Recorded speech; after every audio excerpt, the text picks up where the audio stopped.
Ta'lim bab 8, yaitu faslun fi waqti tahsil. Sebelum kita mulai, mari kita bertawassul terlebih dahulu.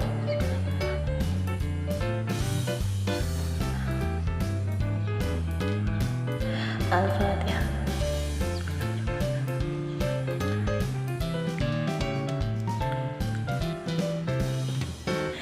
Bismillahirrahmanirrahim. Faslun fi waqti tahsil. Fasal menjelaskan tentang waktu dalam belajar. Kilawatu ta'limi minal mahdi ilal lahdi. Menuntut ilmu itu mulai dari anak-anak sampai ke liang kubur atau mati. Dakhala Al-Hasan bin Ziyad fit tafaqquhi wa huwa ibnu samanina sanatan. Hasan bin Ziyad tetap belajar ketika berumur 80 tahun. Walam yabit alal firasyi arba'ina. Beliau tidak pernah tidur nyenyak selama 40 tahun atau tidak pernah memakai kasur dan lain sebagainya. Fa'afta ba'da dzalika arba'ina sanatan. Setelah itu dia berfatwa atau mengabdi mengajar di pondok pesantren selama 40 tahun juga. Berarti beliau itu menuntut ilmu, tidak pernah berhenti menuntut ilmu selama 80 tahun. Afdalul awqati syarahu syababi wa waqtu sakhri wa baina isya'ini. Adapun waktu belajar yang paling baik di dalam kitab Ta'lim Muta'alim itu ada 3. Yang pertama adalah masa muda, kedua adalah waktu sahur di antara jam 1 sampai jam 3 pagi, dan yang ketiga adalah menjelang waktu di antara waktu maghrib sampai isya. Mengapa waktu 3 tersebut itu sangat baik untuk belajar?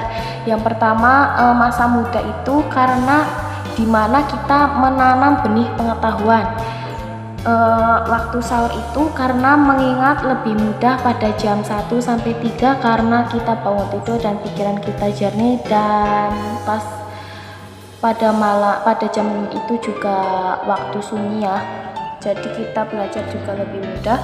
Dan yang ketiga yaitu waktu antara maghrib sampai isya. Kenapa? Karena terdapat waktu di mana dalam Islam yang memiliki keistimewaan tersendiri, yaitu pada waktu tersebut, waktu antara maghrib dan isya.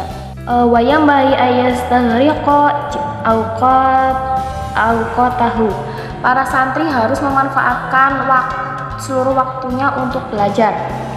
Fa idza malla, jika bosan, min ilmin yastahilu bi ilmin akhar. Jika bosan pada satu bidang ilmu, maka pelajarilah ke bidang yang lain.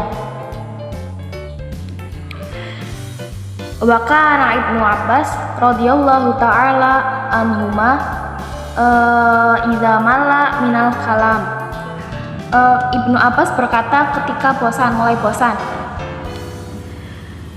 hatu diwana syu'ara, berkata bawakanlah kemari ciptaan para penyair.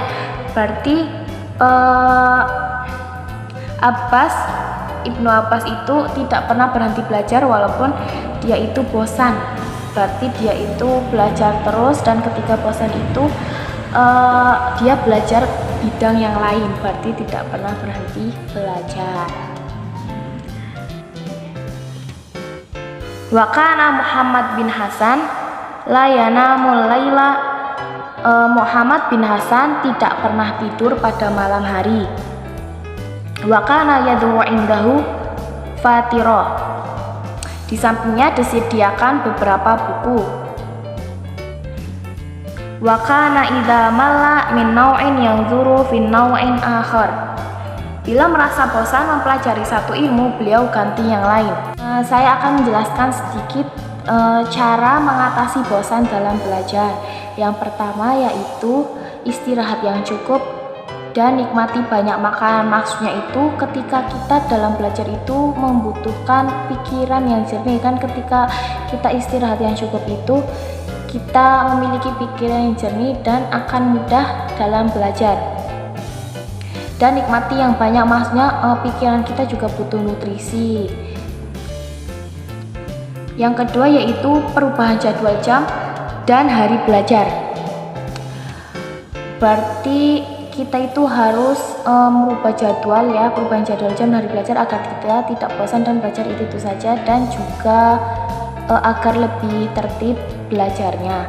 Yang ketiga yaitu tata ruang belajar agar lebih menyenangkan. Ini sangat berpengaruh dalam belajar ya, soalnya kalau tempat belajar kita dalam keadaan kotor juga tidak nyaman dalam belajar, dan belajarnya juga nggak cepat masuk karena ya nggak nyaman juga. Berarti kita harus menata agar lebih rapi. Yang keempat, memotivasi untuk belajar lebih giat. Motivasi juga sangat penting karena kita kalau dimotivasi itu kita itu kayak pikirannya kita tuh harus berubah, jadi ingin lebih giat lagi belajarnya. Dan yang kelima itu harus memiliki niat dalam belajar. Kalau niat itu emang harus ada niat, karena kita kalau belum paham atau tidak mudah paham, otak kita itu pasti tidak akan lebih menyerah kalau kita ada niatan dalam belajar. Oke, itu saja sedikit penjelasan cara mengatasi bosan ya dalam belajar, dan kita lanjut ke kitab. Wa kana yad'u indahul ma'u, beliau selalu menyediakan air di hadapannya. Wa yuzilu naumahu bil ma'i, jika merasa ngantuk air itu diminum untuk mengusir rasa kantuknya. Fatiro wa kana mil hararati, beliau juga berkata kantuk itu timbul dari panas. Fala buddha min daf'ihi bil ma'i baridi, maka harus ditolak dengan air dingin. Berarti kalau rasa ada rasa kantuk itu bisa diatasi dengan air dingin. Itu kata Muhammad bin Hasan. Sekian dari saya.